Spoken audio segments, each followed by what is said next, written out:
Assalamualaikum warahmatullahi wabarakatuh.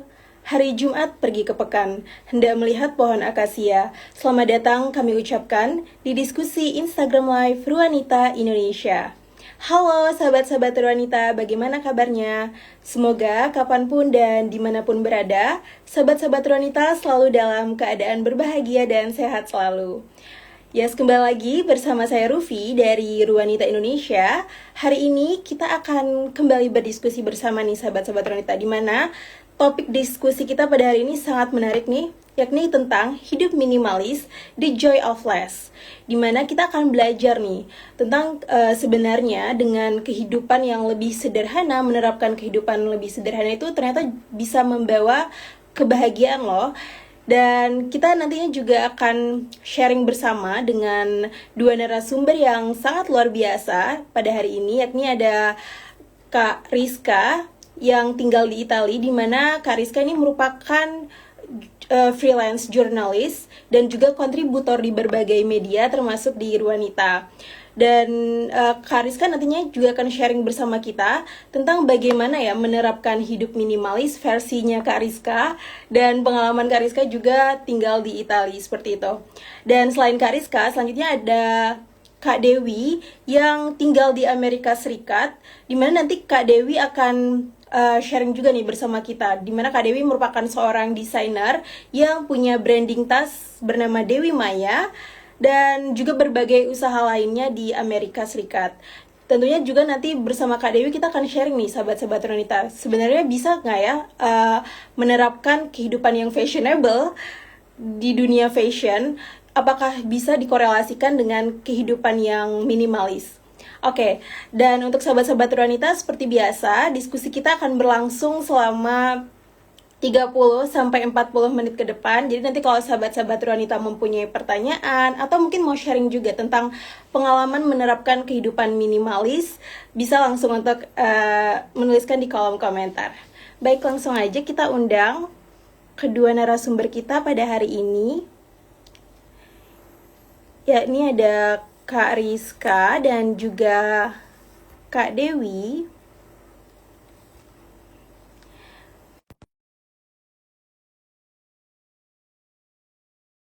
Kak Dewi.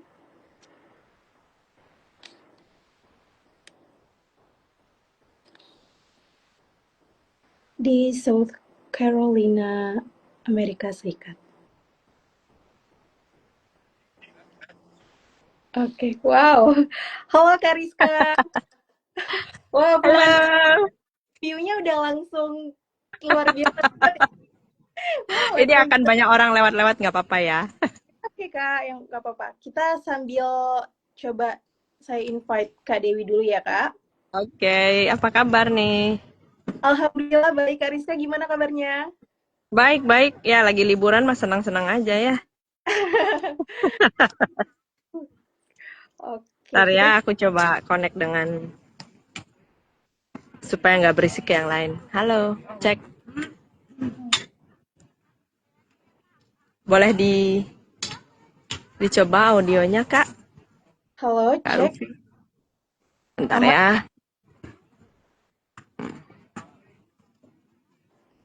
Oke, diulang lagi. Oke. Halo.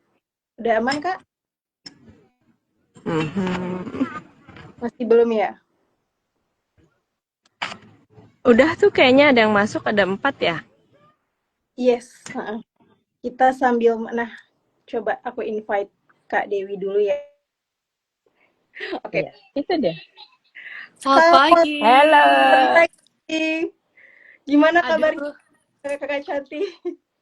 kabarnya baik aja. Dan ini pertama kalinya aku jam 4 pagi pakai lipstick loh. Kak Rufi, Kak Rizka, apa kabar semua? Congratulations. Baik-baik. Iya nih, begini kalau Yes. beda waktu ya. Aku Yes. juga pernah tuh live jam 2 pagi. Mm-mm. Aduh, masih Oh ngantuk. my goodness. But it's okay, ayo kita hajar aja. Ya, Oke. ya. Thank you loh. Terima kasih banyak Kak Rizka dan juga Kak Dewi nih, hari ini akan sharing bersama nih ya, di tengah perbedaan waktu yang luar biasa beda banget nih ya di dua benua ini. Kita hari ini akan sharing-sharing bareng nih Kak tentang gimana menerapkan hidup minimalis, the joy of less. Nah, pertama saya mungkin mau ke Kak Rizka dulu nih Kak. Menurut Kak Rizka, apa sih Kak arti hidup minimalis? Nah, Silakan ini Kak kan Rizka. personal ya kan. Jadi ya bagi saya sih yang penting secara finansial eh, tidak membuat berat gitu ya. Eh, Kemudian minimalis itu juga berarti kita cerdas dan cermat memanfaatkan dan menggunakan barang. Artinya juga kita menghargai sesuatu yang kita miliki itu sebagai investasi gitu. Jadi minimalis itu bukan sekedar gaya hidup, tapi memang menurut saya salah satu cara tips and triknya gitu ya supaya kita itu bisa menghadapi tantangan yang lebih banyak lagi gitu. Jadi minimalis itu menurutku bukan sekedar jargon, tapi memang sesuatu yang daily kami terapkan gitu, Mbak Rufi. Oh, luar biasa banget. Kalau menurut Kak Rizka nih, mungkin Kak Rizka bisa sharing juga nih ke sahabat-sahabat wanita pengalaman selama tinggal di Italia, menerapkan kehidupan minimalis seperti apa Kak Rizka? Silakan Kak Rizka. Nah, di Italia itu memang mau nggak mau kita harus minimalis, karena saya perhatikan juga memang orang-orangnya itu begitu gitu ya. Jadi kebetulan saya hidup juga di kota, dan di kota itu space aja udah kita harus saling sharing ya, tinggal di apartemen gitu. Mau nggak mau kita nggak bisa eh, apa seenaknya gitu menggunakan space gitu. Jadi ada space yang ada itu juga cost gitu ya, mahal. Jadi kita sangat menghargai apa yang kita punya, itu saya perhatikan. Kemudian selain itu juga pandai sharing gitu dengan sekeliling. Jadi prinsipnya adalah segala sesuatu itu dipakai untuk kepentingan bersama. Jadi ada orang yang bilang di kota hidupnya individualis, ternyata Yes, enggak gitu loh. Justru malah kita betul. tuh sharing public transport, sepeda, jalan, lapangan, tempat main, taman, dan itu nggak bisa kita miliki sendiri. Nah, artinya kan dengan semua yang sepertinya minimal gitu ya, space punya pemerintah, punya orang atau punya publik sama-sama gitu, kita manfaatkan bersama-sama. Dan di situ saya belajar bahwa hidup itu tidak harus selalu milik kita gitu. Ternyata ada yang bisa kita sharing bareng, dan menurutku ini prinsip minimalis yang paling berkelanjutan, karena ternyata nggak perlu memiliki tapi bisa menikmati. Betul, Itu betul. yang saya rasakan sekali hidup di kota besar, dan terutama di sebuah negara yang juga perjalanan sejarahnya panjang ya. Jadi mereka punya kayak misalnya taman kota gitu. Oke lah, itu baru dibikin. Tapi ada juga air mancur yang sudah dibuat 500 tahun lalu, atau saluran-saluran air aquadot ya yang sudah dibuat sejak zaman Romawi 2000 tahun lalu. Saya ini di kota Rimini ada jembatan yang usianya udah 3000 tahun. jadi Wow. jadi minimalis itu ternyata luas konteksnya, Hmm. dan artinya jadi bukan sekadar lucu nih gayanya atau apa sih, kemasannya lucu, desainnya lucu gitu, minimal ya gitu. Ternyata nggak gitu loh, dan itu membuka banget cakrawala saya bahwa justru ketika di kota, di situ kita mau nggak mau harus minimalis, dan ternyata hidup ternyata lebih menyenangkan dengan minimalis kalau saya ya. Agree. Betul. Kalau saya Dua gitu. jempol. Gitu. Jadi itu yang dari saya dulu deh, biar gak terlalu panjang. Luar biasa, menarik banget ya. Tadi Kak Rizka mengatakan bahwa mention kalau misalnya ya tadi ya minimalis itu bukan sekedar jargon, tapi impact-nya tuh banyak sekali ya Kak ya. Bisa kayak dari minimalis itu kita belajar tentang hidup tuh juga bisa sharing loh ternyata. Luar biasa. Terima kasih Kak Rizka. Kita akan ke Kak Dewi nih. Menurut Kak Dewi nih Kak, bagaimana sih seharusnya kita bisa mempraktikkan kehidupan yang minimalis di kehidupan kita sehari-hari Kak? Silakan Kak Dewi. Oke. Oke, jadi kalau menurut aku minimalis itu bukan karena hidup kita terlalu pelit dengan apapun gitu. Tapi yang harus diutamakan itu adalah priority. Kalau dihubungkan dengan fashion, prioritas hidup kita ini kan nggak cuma fashion ya. Jadi Iya. semuanya itu harus balance.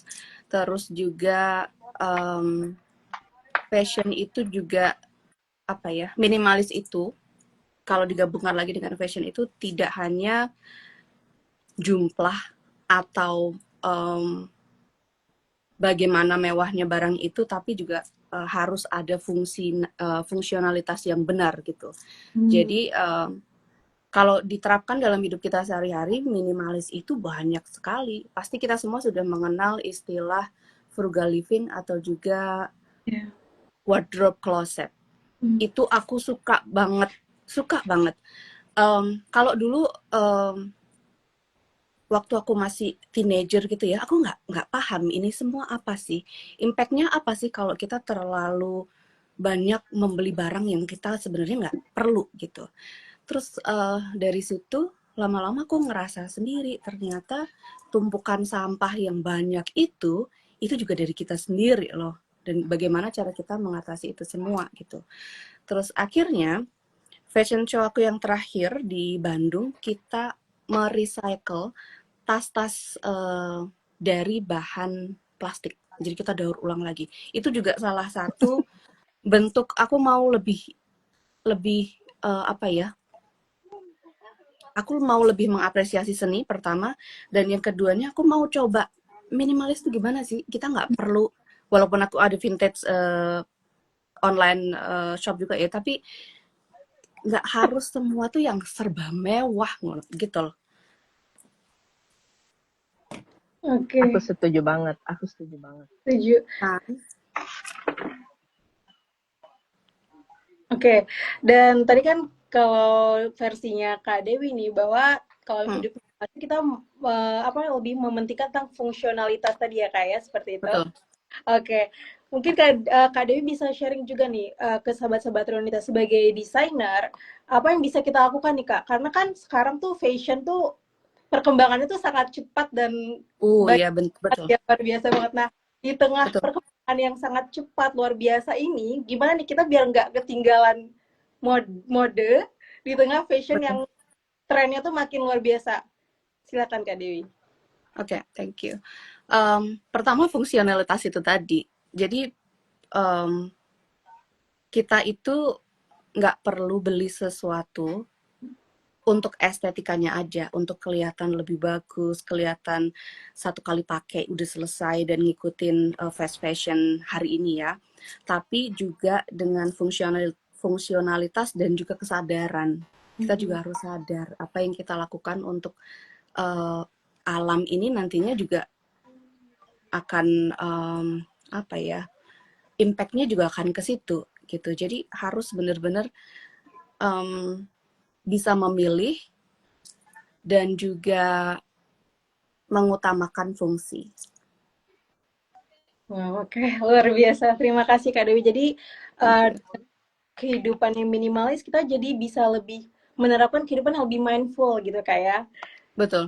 Biasa, luar biasa. Oke. Ada sebab. Oke, terima kasih. Balik lagi nih ke Kak Rizka yang seru banget ya. View-nya aku suka banget. Aku ini karena aku di pantai ya, jadi ada teman-teman yang memang kenal sama aku, mereka menyapa. Jadi tadi saya mesti, terus mereka tanya, lagi apa? Aku bilang lagi sharing soal apa gaya hidup di Italia gitu. Oh, menarik banget. Iya, tapi jangan ganggu aku. Aku lagi sharing sama yang lain. Jadi memang aku setuju juga tuh sama Mbak Dewi ya, memang jangan sekedar lagi tren gitu loh, Mbak. Iya betul. Oke, luar biasa. Nah, kalau dari Kak Rizka nih Kak, mungkin kalau kehidupan di Italia itu apakah sulit atau misalnya ada tantangan tertentu nggak sih Kak untuk menerapkan kehidupan minimalis? Nah, ini agak panjang nih ya. Jadi ceritanya gini, Italia itu kan negara yang menghasilkan fashion. Mereka yang bikin tren fashion ya.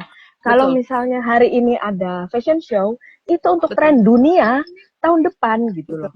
Jadi saya hidup di kota yang memang melahirkan tren tahun depan gitu loh. Jadi saya lihat orang-orang di sini, berarti aku mesti ikutan trendy dong gitu ya. Atau jangan-jangan aku mesti mengantisipasi tren nih. Jangan sampai aku ketinggalan, bahkan anak orang-orang sini tuh bagaimana caranya mengantisipasi tren ke depan gitu ya. Tadinya saya sempat yang, aduh, jangan-jangan aku ketinggalan zaman.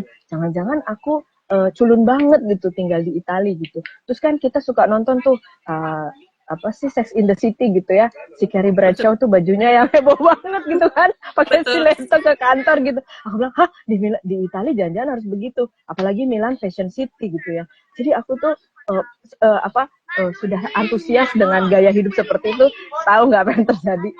Ternyata berkebalikan banget dengan apa yang saya lihat. Jadi iya, orang Italia itu sangat-sangat trendy. Iya, orang Italia itu sangat-sangat bahkan tidak sekedar tren, mereka tuh sensitif banget dengan apa yang baru. Itu mereka sensitif. Kenapa? Karena mereka tahu apa yang sudah dan apa yang belum dan apa yang akan. Itu mereka tuh nggak ketinggalan memang. Tapi bertahan di situasi yang seperti itu. Nah, kembali lagi kepada esensi. Ternyata orang Italia itu tahu bahwa ada yang namanya esensi, ada yang namanya gaya. Jadi nih, orang Italia itu ternyata untuk mengantisipasi tren ke depan ada yang disebut istilahnya nih gaya old money. Hmm, Nah, betul. ternyata atau professional style. Jadi boleh pilih dua, old money or professional. Jadi kalau profesional itu lebih kepada dia fashion yang sangat-sangat subtle gitu ya. Nggak kelihatan kalau dia ikutan tren. Pokoknya profesional item atau jazz blazer gitu ya. Nah, yang old money ini adalah sebuah gaya hidup yang menurut saya memang mereka itu tahu banget yang namanya cita rasa, kualitas, tekstur, material itu adalah sesuatu yang long lasting. Jadi mereka beli Betul. itu bukan karena ini lucu nih, ini bagus nih, tapi mereka pegang bahannya, mereka tanya dapatnya dari mana, belinya gimana, proses pembuatannya gimana, susah apa enggak. Terus dilihat kan misalnya kalau batik, wah kalau digambar itu butuh 3 tahun atau 3 bulan gitu. Pokoknya ada sesuatu atau sudah nggak ada lagi pengrajinnya nih yang bisa bikin ini, berarti yang dia punya itu ada sesuatu yang heritage, legacy gitu. Nah, itu adalah hal-hal yang ternyata saya perhatikan banget kenapa di Italia meskipun mereka trendsetter tapi juga sekaligus bisa hidup minimalis. Oh, Itu yang betul. saya benar-benar sesuatu yang paradoks yang saya perhatikan bahwa terbalik dengan kehidupan di luar si trendsetter-nya sendiri gitu ya. Mereka justru tahu apa yang sesuatu yang nggak pernah hilang dan selalu jadi bagian citra dirinya, jati dirinya gitu. Dan itu yang selalu remain sebetulnya. Lebih dari itu adalah sesuatu yang istilahnya kreativitas ya kan atau mood gitu ya. Tapi itu juga bukan sesuatu yang buruk gitu. Jadi kadang-kadang orang saya perhatikan di Italia punya pakaian yang memang dia masukkan dalam kategori investment atau legacy gitu ya, belinya setahun sekali, tapi dia bisa pakai untuk waktu lama. Kemudian mungkin ada 1-2 pakaian yang oke lah ngikutin tren saat itu, tapi mereka tahu bahwa barangnya cukup bagus atau cukup kualitas, jadi nanti setelah mereka pakai itu mereka juga bisa donorkan atau sumbangkan. Tapi mereka nggak yang harus harus apa selalu apa yang maksudnya satu lemari baru semua gitu. Justru enggak. Itulah yang dan Italia itu juga ya lucunya mereka ada juga namanya seperti sekarang ini adalah musim liburan, mereka dolce di farniente. Jadi itu bisa 7 hari tuh nggak ngapa-ngapain, bajunya itu lagi ya kayak saya ini ke pantai ya bajunya secuek ini gitu, terus pakai sendal capit, cuman dalam mungkin pakaian berenang, nanti berenang sebentar, baca buku, berenang lagi, baca buku lagi, besoknya gitu lagi, besoknya gitu sampai 7 hari. Jadi ada masa di mana dia rapid pakai pakaian yang mesti ngikutin mode karena situasi, tapi itu juga enggak selalu. Dan ada masa di mana mereka rest, nggak ngapa-ngapain, nggak spending, nggak beli baju baru, pakai baju itu lagi, cuci kering pakai, dan mereka tetap happy. Itu yang aku bener-bener amazed gitu, how they really make all balance and round ininya prinsip-prinsip dalam menjalani 1 tahun ya. Setiap 4 musim itu ada masanya dan ada karakternya dan ada juga keseimbangannya.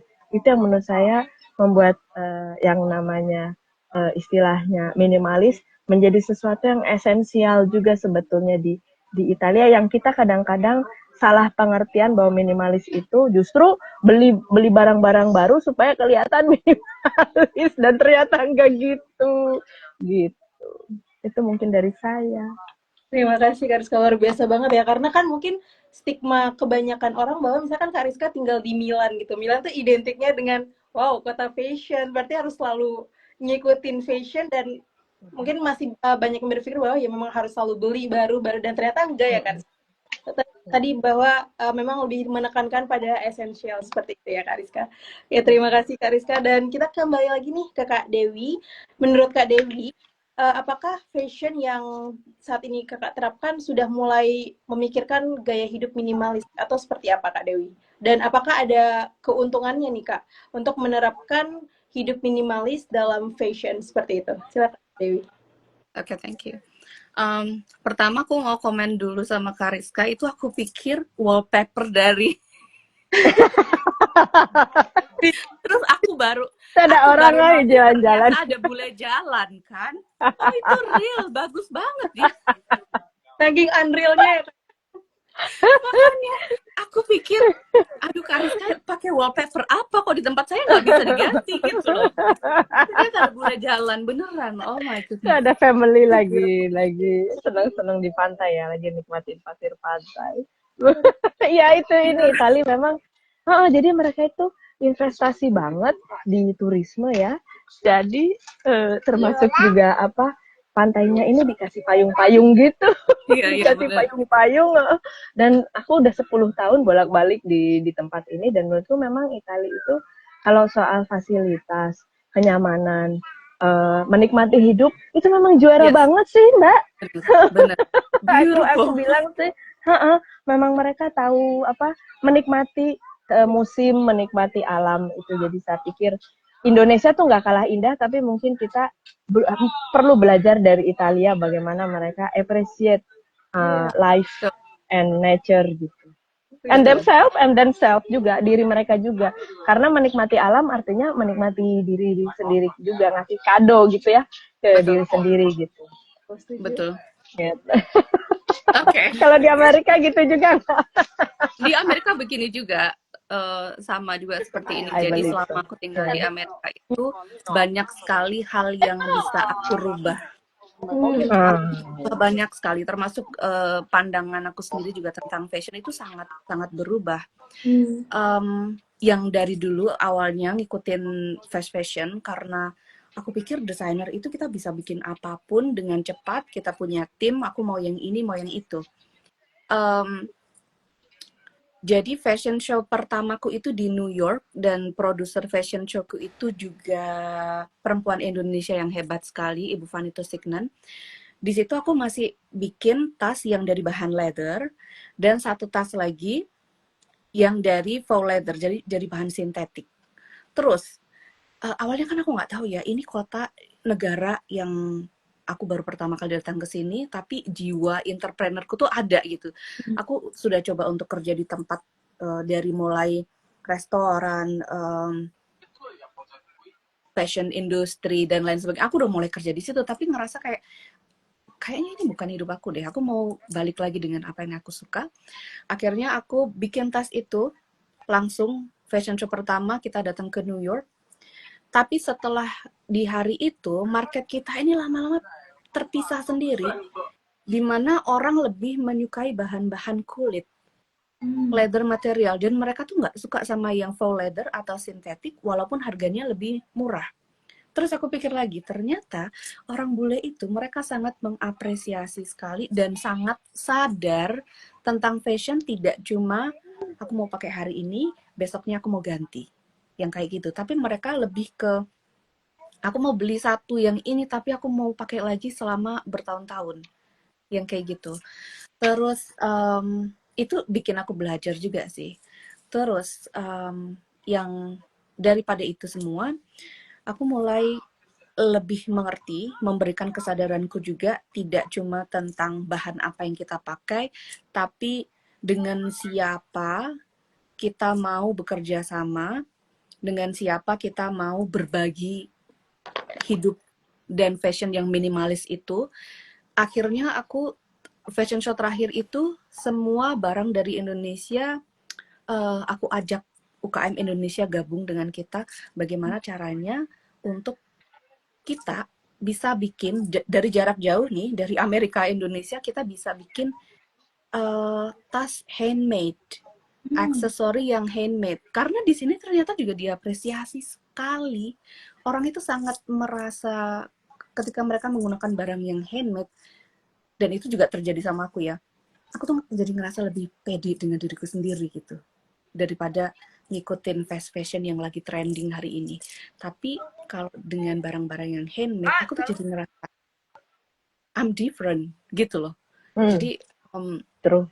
sejauh ini ya aku sudah mulai mencoba menerapkan itu di bisnisku. Gitu sih Kak. Luar biasa banget. Aku amazed banget dengernya ya. Bagaimana bahwa dengan menerapkan hidup minimalis tadi ya kayak kita bisa apa ya lebih mengapresiasi dan hidup lebih mindful seperti itu ya kayak. Betul. Oke, dan kalau kembali lagi nih ke Kak Rizka, kita akan ngobrol ini Kak tentang tips menerapkan minimalis seperti apa Kak? Ya. Nah, di Italia itu ternyata ada beberapa cara yang kita bisa gunakan untuk istilahnya apa jalan ninja kita gitu ya. Jalan ninjanya gimana? Nah, jadi gini, memang ada beberapa orang tua yang atau orang yang tidak mau melakukan prinsip minimalis, misalnya untuk baby gitu. Baby yang baru lahir itu biasanya mereka pengen bajunya baru karena kayak apa ya? Kayak inisiasi aja gitu. Tapi setelah itu mereka kan tahu nih bayi habis sebulan itu kan ganti-ganti aja bajunya, belum musimnya, belum ukurannya. Nah, biasanya itu ada bazar kami ini, bazar untuk second hand clothing, second hand apa produk for baby products, moms product itu juga kan barang-barang yang nggak dipakai selalu ya. Kalau sudah besar kan nggak dipakai, tidak sesuai umurnya, tidak sesuai musimnya, jadi sudah tidak relevan ya. Kita harus mau juga lepaskan atau untuk orang yang memerlukan. Jadi kita juga hati-hati pakainya supaya kita juga bisa apakah itu bentuknya mau kita jual lagi atau kita sumbangkan atau kita berikan, itu adalah salah satu jalan ninja yang kita pakai. Yang kedua adalah kita sering cari kalau sebelum Natal atau sebelum Paskah itu suka ada lembaga-lembaga yang cari dana dan biasanya menjual barang-barang bekas. Nah, ini juga jadi jadwal kita kalau sebelum Paskah, sebelum Natal kita cari barang-barang bekas yang mungkin masih bagus, masih relate sama kita. Bahkan mungkin sebenarnya inovatif gitu ya. Ada ya ternyata yang kayak gini. Ya udahlah yang tadinya nggak perlu jadi perlu. Tapi kan second hand gitu. Jadi kitanya juga nggak yang benar-benar ikut terlibat dalam mengotori polusi gitu ya. Kita ya ikut terlibat dalam proses keberlanjutan dari sebuah produk gitu. Dan itu yang saya pakai. Apalagi buku gitu ya. Itu adalah sesuatu yang sebetulnya nggak harus baru ya. Jadi kita cari barang-barang yang tidak perlu baru, ya udah kita beli yang second hand aja. Itu satu. Selanjutnya adalah di Italia itu sangat menghargai barang vintage dan barang antik. Jadi kami ini di Italia memang ada pekan barang antik atau weekend barang antik. Dan itu tuh barang antiknya, barang vintage-nya di Milan itu nggak main-main. Bisa ada Louis Vuitton, bisa ada Prada, dan itu menyenangkan banget karena Fendi gitu ya. Jadi yang penting kita tahu, ngerti, dan terus juga kita juga bisa ya mengkurasi sendirilah apakah barang ini palsu apa enggak. Biasanya dari harganya juga kelihatan. Meskipun second, dia nggak akan murah banget, tapi juga nggak akan mahal banget. Artinya gini loh, itu menjadi sebuah investasi juga buat kita ketika kita beli. Kita tuh justru kita naik harga gitu. Karena ketika kita pakai barang itu kita kelihatannya jadi premium kan gitu. Tapi kan nggak berarti harus beli baru. Nah, itulah salah satu hal kenapa ada orang-orang tetap menyukai barang premium juga, karena meskipun misalnya dia sudah nggak suka, dia bisa lepas bahkan dengan harga yang lebih tinggi karena investasi ya kan. Tapi juga kami misalnya bagi orang-orang biasa lah gitu, kalau misalnya ada yang kita suka, cocok, dan kelihatannya bagus, ya kita beli juga. Karena kalau kita pakai juga, naik kelas kita gitu kan ya. Jadi kan emang kita juga nggak bisa mengingkari bahwa barang-barang branded itu juga memang barang kualitas. Karena memang materialnya sudah pasti yang bagus. Kulit misalnya, atau sutra, atau wool, atau tenun yang atau katun yang disebutnya di sini materialnya prejati atau precious materials gitu ya, atau dengan serat-serat khusus, serat emas dan sebagainya. Jadi itu juga kita sangat-sangat appreciate, dan terutama kerajinan. Kerajinan itu betul-betul sesuatu yang sangat luar biasa. Jadi di barang vintage itu biasanya juga ada kerajinan-kerajinan dari berbagai negara. Dan itu terutama dari Asia, Indonesia itu salah satu juga yang sangat diminati. Jadi saya perhatikan sebetulnya ketika kita tahu bahwa uh, handmade itu ya, atau sesuatu yang ditenun, atau dengan kita cita rasa pikiran bikin ini bikin itu, tapi dengan material yang bagus, itu juga sebetulnya kelasnya kelas vintage dan kelas barang antik yang layak koleksi oleh kolektor gitu. Dan ini adalah sesuatu yang sebenarnya minimalis tapi jadinya investasi, dan Betul. ini kita mesti bisa bermain di mana juga kita mengenakan sesuatu yang apakah harus trendy, apakah Anda harus chic, apakah justru Anda harus kelihatan bahwa yang Anda pakai itu misalnya sesuatu yang hasil riset Anda, misalnya, oh ini aku pakai ini karena ini dibuat pada tahun 1207 oleh siapa gitu-gitu. Ya, Ya kan? Jadi betul. jadi di mana kita juga punya komunitas, apa yang kita hadiri, situasi apa, kenapa Anda harus pakai barang baru dan kenapa Anda tidak perlu pakai barang baru, itu juga sebuah apa ya, kelenturan kita dalam bersosialisasi, berkegiatan. Kalau Anda selalu ada di lokasi di mana Anda harus selalu pakai barang baru, jangan-jangan lingkungan Anda toksik.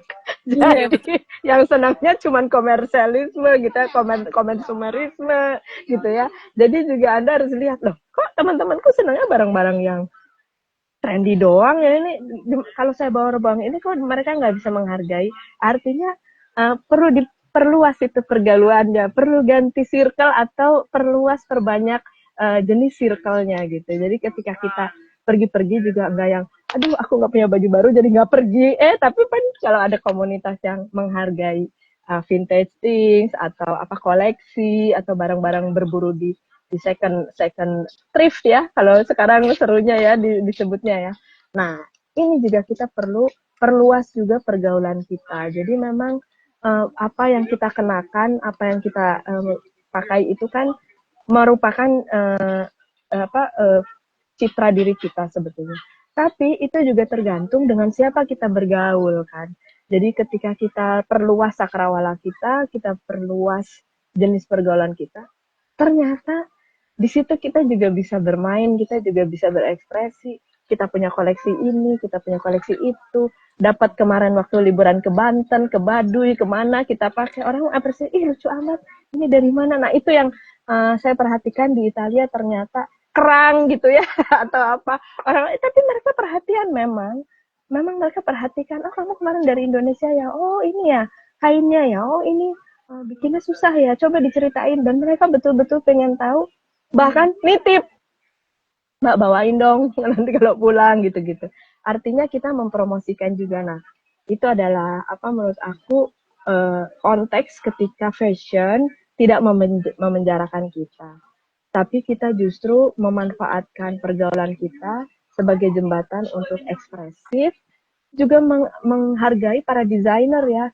Kan desainer juga kan kerja keras ya, ingin inovasi, tapi juga ingin menghargai tradisi, ingin juga melindungi handcraft, apa para pengrajin gitu ya. Nah itu kan masa kita nggak beli, kan itu juga ya, kita kan juga mesti mengakomodasi supaya fashion dan tren juga tetap jalan, industri tetap baru, tetap apa ya, berkesinambungan. Nah sebetulnya dari kitanya sih yang bisa paham kapan kita harus ikut tren, kapan kita jadi trendsetternya, kapan kita jadi orang yang kolektornya gitu-gitu. Jadi memang aku rasa uh, apa apa ya, layer-layer ini yang perlu kita latih gitu. Kalau dari saya. Oke, luar biasa. Mungkin sekaligus pesan nih Kak untuk sahabat-sahabat wanita. Itu kayaknya ada yang nanya ya, Yes, Benedikta. Oh ya, oke. kita nanti akan lanjut ke sesi pertanyaan dengan audiens ya Kak ya. Oke, mungkin sekaligus pesan apa nih yang bisa Kak Rizka sharing dan sampaikan untuk sahabat-sahabat Ruanita tentang untuk mulai menerapkan kehidupan minimalis. Oh ya, makasih ya kalau semoga ini bisa diterima juga. Pertama sebetulnya kita mesti tahu yang kita suka itu apa. Jadi jangan si itu bagus pakai baju ini, si ini keren pakai baju itu, di majalah ada ini, di TV ada itu. Terus jadi harus punya semua gitu. Kalau kayak gitu gosong. Jadi sebetulnya kembali ke kita sukanya apa? Satu, kedua kita ini siapa dan tugasnya apa, kemudian kegiatannya apa. Nah kan dalam satu hari itu orang ada olahraga, ada pengajian misalnya, kegiatan religi, ada professional work, ada komunitas, ada apa. Ini kan kadang-kadang bajunya nggak sama, nggak bisa kita pakai baju yang sama untuk semua kegiatan ini karena konteks kan. Nah jadi bagaimana kita bisa memanfaatkan apa yang kita punya ini untuk multi use, multi purpose gitu. Tapi juga ketika kita tampil tuh kita nggak yang meninggal persiapan apa orang itu dari rumah kok nggak dandan, nggak ganti atau gimana. Jadi ada semacam keleluasaan atau apa ya istilahnya kelenturan itu gitu ya, bahwa kita itu di setiap situasi itu kontekstual. Kemudian juga sebetulnya juga hal-hal yang lain adalah apakah pakaian ini membuat kita senang atau membuat orang lain senang gitu loh. Jadi jangan-jangan kita pakai baju ini karena menurut orang kita lebih bagus kalau pakai ini. Tapi kamunya nyaman apa enggak? So that's also very important. Karena dengan pakaian yang nggak nyaman atau yang kita pakai karena menurut pandangan orang ini itu sebetulnya nggak sehat loh ke jiwa kita. Betul nggak Mbak? Betul. Ya kan? Gitu loh. Jadi berpakaianlah karena Anda senang, Anda menikmatinya, Anda menyukainya. Kemudian perhatikan bahan, perhatikan material. Karena ada material yang sebetulnya malah bikin kita nggak nyaman, nggak suka, stres gitu ya. Atau badan kita malah jadi aromanya jadi nggak enak. Kan ada pakaian-pakaian yang kayak gitu ya. Sebaiknya nggak usah dipilih. Tapi pilihlah karena memang itu juga yang bahan-bahan yang tadi kata Mbak Dewi Maya tadi yang betul-betul juga long lasting, yang nyaman, yang enak dipakai gitu ya. Jadi minimalis itu sebetulnya gaya hidup ketika kita bisa sesuai dengan konteksnya, tapi tidak membuat kita juga babak belur dengan finansialnya gitu. Jadi dan itu adalah cara cerdasnya ya harus buka juga wawasan. Tidak selalu Anda harus beli toko branded, harus beli ke mall. Coba juga belusukan ke daerah, pergi ke pasar-pasar tradisional, ke pengrajin-pengrajin, barang-barang bekas. Itu juga justru menurut saya adalah di mana kita menemukan permata yang mungkin membuat Anda berbeda dan jadi trendsetter. Ternyata lucu juga gitu, yang lain ikutan gitu loh. Dan itu lebih seru lagi sebenarnya, itu cara pakaian yang lebih memuaskan menurutku gitu. Kalau bisa sampai ke standar itu. Dan sebetulnya yang terpenting adalah bukan apakah minimalis atau enggak, tapi apakah kita juga cukup percaya diri ketika kita mengenakan itu gitu. Kita jadi merasa, ini aku, dan orang lihat aku yang sebenarnya. Dan itu ada sesuatu yang menurutku krusial sekali untuk orang-orang yang memang suka dengan fashion. Gitu. Betul ya Mbak Dewi ya? Betul, setuju banget. Kayak pesannya tadi adalah yang paling aku highlight adalah bagaimana dengan hidup minimalis tadi kan kita jadi lebih paham sih Kak tentang kebutuhan kita apa, dan kita jadi lebih paham ya tentang diri kita sendiri ya Kak ya, bukan tentang untuk kita misalnya berpakaian untuk impress orang lain atau sebenarnya itu sesuai apa yang kita butuhkan gitu. Itu hal yang perlu di take into account buat teman-teman juga nih. Dan yes, kembali lagi nih ke Kak Dewi. Apa pesan yang Kak Dewi ingin sampaikan nih sebagai desainer, mungkin ke rekan sesama desainer atau sebagai pengamat mode dalam kaitannya hidup minimalis untuk dunia yang lebih baik dan ramah lingkungan? Silakan Kak Dewi. Oke. Sebagai desainer, pesan aku itu sebenarnya fashion itu kan ekspresi dari pribadi kita sendiri ya. Tapi seperti kata Kariska tadi, kita tuh nggak perlu jadi orang lain loh. Kalau kita nggak nyaman ya mau bagaimana, itu berarti bukan fashion style kita gitu. Dan keindahan ataupun apapun yang kita kenakan itu tidak fashion itu tidak harus hadir dengan kemewahan dan juga jumlah yang banyak, tapi lebih ke kesadaran kita terhadap lingkungan itu juga ternyata penting gitu. Jadi anyway, aku mau terima kasih juga untuk Ruanita yang sudah support karirku di Amerika dari awal. Aku masih jualan di tenda ya, sampai kita ada fashion show dan sampai kita sebesar ini. Jadi 3 tahunan belakangan itu aku punya vintage luxury item. Dan ternyata orang-orang di Amerika itu juga sangat mengapresiasi itu. Yang dari Chanel, Louis Vuitton, Gucci, dan lain sebagainya. Itu tuh aku jadi kayak, jadi mereka tuh lebih mengapresiasi seni dan kualitasnya. Itu yang aku lihat sih. Jadi selama ini vintage item aku tuh juga jalan seimbang dengan Dewi Maya tuh, mereka jalan seimbang karena orang-orang di sini sangat mengapresiasi sekali dengan apa yang namanya kerajinan dan kualitas gitu sih. Jadi aku mau bilang sekali lagi, sebagai desainer aku pengen banget menekankan bahwasannya keindahan itu tidak selalu hadir dengan kemewahan dan jumlah yang banyak. Ya, luar biasa. Keindahan tidak dengan jumlah yang banyak ya, kayak justru dengan maksudnya hal-hal yang minimalis yang mungkin ya kita lebih mementingkan apa nih yang kita butuhkan, itu malah sebagai bentuk self love tadi ya Kak ya, seperti itu. Nah, ini ada pertanyaan nih dari Kak Benedikta. Menurut Kakak, seberapa sulit menahan diri untuk tidak ikut fashion atau ya ikut tren terbaru seperti itu? Silakan. Ini mungkin untuk Kak Kariska dan juga Kak Dewi. Oh ya. Silakan. Untuk kalau saya nggak mungkin nggak ikut tren, karena bagaimanapun juga di Milan emang trendsetter. Jadi, tapi bukan berarti aku harus ikut semua gitu. Minimal aku tahu, kemudian aku lihat konteksnya, misalnya gini, ada meeting atau ada event apa ya, ada koktail yang aku harus pakai koktail dress atau apa, terus aku lihat trennya tahun ini lagi nggak seru, nggak usah. Atau misalnya aku punya nih yang sesuai sama tren ini tapi ethnic style, misalnya aku punya kebayanya, misalnya coklat gitu ya, sekarang kan lagi tren coklatnya. Aku punya batik nih, tunik batik yang tren coklat. Jadi bukan berarti ketika ada tren kita tuh nggak ikut tren gitu, bisa, tapi nggak selalu harus beli.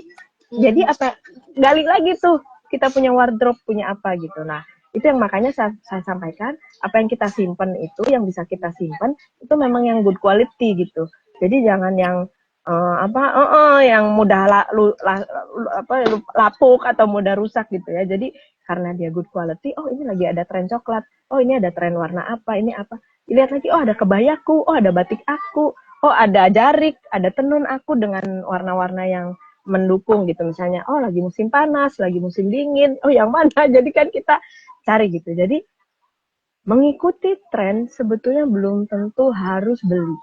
Tapi kita jadi jangan sampai kita ada tren terus kita jauh banget dari tren itu. Misalnya kita hari ini lagi tren warna fuksia gitu, terus kita datang pakai hijau gitu, yang sebetulnya nggak ada sama sekali kelihatan bahwa kita tuh ignore banget gitu ya. Nah, jangan sampai ignoran juga gitu. Misalnya kita harus pinter dengan banyak strategi. Jadi tren itu bisa jadi kan modelnya nih, modelnya yang kayak gini gitu. Ya, kalau lagi perlu model itu karena misalnya konteksnya emang belum punya, atau ini kalau aku beli yang ini nanti bisa untuk long lasting ke depan, of course you should have it gitu, karena memberikan juga semacam mengindikasikan bahwa kita itu juga nggak ignore dengan situasi kalau mau beli. Tapi sebelum beli pastikan bahwa memang kita tuh nggak punya itu. Karena gini, kalau kita ngikutin doang, tren itu angus, terus itu nggak kepake lagi. Nah, jangan gitu juga. Jadi kita beli sesuatu, ini lagi tren ini, kita beli itu, tapi nanti bisa dipakai lagi nih untuk apa gitu. Jadi tidak berarti mengikuti tren itu kemudian bajunya sekali pakai. Itu loh yang maksud saya, sesuatu yang ketika kita aware dengan tren itu, kita nggak berarti menghamba juga di tren itu gitu, tapi kita bisa mengatur supaya ke depan itu tetap relevan. Barang yang udah nggak tren itu bisa jadi relevan dengan momen yang kemudian sudah berganti. Itu sih yang dari aku. Oke, nah kalau Kak Dewi gimana nih? Bagaimana bisa menahan diri nih Kak untuk tidak maksudnya tidak sekedar ikutan fashion aja seperti itu? Aku nggak bisa lihat pertanyaan dari sini ya. Benedikta ya. Yes. Itu tuh susah banget tahu. Itu susah banget. Kita nggak mau dibilang katro juga kan. Iya. Tapi aku setuju 100%. Aku setuju sama Kariska. Jadi yang pertama, kita nggak mau ketinggalan fashion. Tapi kita juga mesti lihat apa sih yang mau kita beli. Barangnya tuh seperti apa. Bahannya apa. Dan bener banget, kita nggak perlu beli sesuatu yang hari ini pakai besoknya udah nggak lagi, tapi beli satu yang benar-benar neutral menurut aku, tapi kita bisa match and match nantinya gitu. Jadi menurut aku itu kayak apa ya, kalau kita nggak mau ngikutin fashion itu salah, karena aku sendiri juga rada gatel kalau misalkan ada yang baru nih, aku kayak yang kayaknya aku pengen deh itu, tapi kalau itu nggak cocok dengan bentuk badan kita atau ya aku nggak akan ikutin itu. Dan yang paling selalu aku ikutin itu pantunnya aja sih, yang tahun ini Warna kan, warnanya warnanya apa kan. gitu kan. Iya Oh, sama. warnanya neutral, oh ya oke, berarti yang ini. Kalau luxury Iya item bener. yang sekarang lagi in apa, oh ternyata luxury bag sekarang tuh yang nggak ada tulisan LV-nya tuh malah nggak ada, yang harus dengan vintage, yang polos leather, dan itu tuh kayak yang aku kejar tuh yang kayak gitu loh, jadi bisa lebih lama pakainya. Wow, luar biasa sekali. Terima kasih banyak Kak Dewi dan juga Kak And don't Rizka. feeling guilty ya. Jadi jangan feeling guilty kalau ngikutin fashion tuh. Tapi excited gitu loh. Iya benar-benar. Jadi kita tuh yang ada yang lucu nih, mau diapain nih, disatuin sama apa nih, dikombinasikan dengan yang mana nih gitu. Jadi nggak beban gitu, jangan jadi beban. Iya betul. Dan aku lebih banyak punya aksesori kayak misalkan belt, itu kan kita bisa mix and match ya, atau scarf. Scarf itu bisa berbagai macam. Kita bisa bikin, Situasi. ya bisa bikin, apalagi kalau kita musim dingin bisa dibikin shawl di sini, atau bisa bikin untuk belt juga. Jadi itu sih cara aku, jadi biar tidak terlalu konsumtif juga ngikutin apa yang lagi ngetrend sekarang gitu. Yes, setuju banget. Nah mungkin dari tips yang Kak Rizka dan Kak Dewi sampaikan tuh buat sobat-sobat wanita nih yang udah keburu misalnya shopping, ngecek Tokopedia atau ngecek Shine, kalau misalnya mau beli mungkin bisa di riset dulu nih di wardrobe-nya ada nggak nih yang bisa di mix and match, karena sebelum kita beli kita jadi harus lebih aware dan lebih mindful tadi ya kayak seperti itu. Dan terima kasih Kak Rizka dan juga Kak Dewi. Jadi beberapa hal yang kita highlight hari ini itu bahwa hidup minimalis itu juga bisa kalau mau bawa kebahagiaan dan sebagai bentuk self love juga seperti itu. Kita lebih bisa menghargai dan mengapresiasi banyak hal-hal yang mungkin terlihat sepele bermakna seperti itu. Dan nggak perlu banyak, yang penting kita merasa cukup, dan yang penting yang paling terpenting adalah kita tahu nih apa yang membuat kita bahagia seperti itu. Yuk mungkin kita sama-sama bisa memulai dari hal kecil. Siapa tahu ternyata dengan kehidupan minimalis ini menjadi it's our happy life seperti itu. Dan sebelum menutup diskusi kita pada hari ini, terima kasih tentunya kami sampaikan untuk Kak Dewi dan Kak Rizka. Seru banget hari ini ngobrolnya. Dan thank you. teman-teman, semoga Benedikta dapat inspirasi ya. Mudah-mudahan memberikan sedikit wawasan atau apa ya. Percaya jadi yakin gitu kalau belanja tuh apa yang mesti dibeli gitu. Betul. Kalau aku lebih ini juga sih, aku sadar dengan apa yang impact yang akan kita berikan ke lingkungan kalau kita itu banyak menumpuk bahan-bahan dari polyester yang nggak gampang aus jadi sampah gitu ya. Tapi aku juga lebih kayak yang perlu kita utamakan itu kita mesti support UKM sekitar kita dulu loh, daripada kita I have to say it out loud daripada kita mendukung made in China. Aku mau bilang itu. Jadi UKM kita itu kan banyak sekali di Indonesia ya. Ada pasar Beringharjo yang sampai sekarang roknya masih aku pakai, dan itu pengrajin-pengrajin lokal yang mengerjakan itu. Jadi kita mesti support mereka dulu daripada ngikutin fast fashion yang made in China. Karena nggak perlu disupport, mereka udah besar. Iya.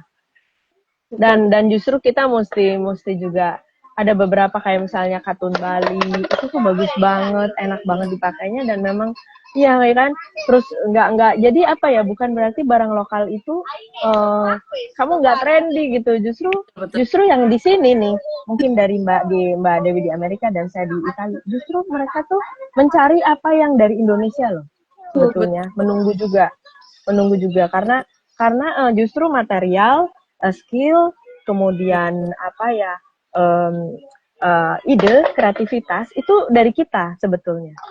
Mereka itu memperhatikan loh itu apa yang kita bikin gitu. Cuman jauh aja, tapi sebetulnya mereka juga ingin dan pengen banget barang-barang Indonesia itu datang ke mereka juga untuk mengisi gap fashion yang ada sementara ini di dunia Betul. fashion internasional. Oke, luar biasa sekali. Terima kasih. Karena bahannya tradisional, alami, mudah diolah, dan ketika kita kembalikan ke alam, itu alam bisa menerima lagi karena alamiah semua bahannya. Itu penting sekali. Itu sangat penting. Wow, Betul. Ada aspek sustainability juga ya Kak ya, melalui kehidupan milenial seperti itu. Terima kasih juga nih, pesannya juga ditambah lagi nih adalah kita tetap harus tentunya kita harus bangga nih dengan produk-produk UMKM Indonesia yang sangat Betul. luar biasa gitu Kak. Terima kasih Kak Rizka dan juga Kak Dewi. Sebelum menutup diskusi kita pada hari ini, saya akan menutup dengan satu buah pantun nih Kak. Musim panas bikin rujak, sambil bersantai di kolam renang. Yuk mulai hidup lebih bijak, pikiran tenang, hati pun senang. Terima kasih. Beautiful. Kak Dewi dan Well, selamat berlibur, selamat beraktivitas, happy weekend. thank you. Selamat sarapan Mbak Dewi. happy breakfast. Ciao. Thank you ya. Ciao.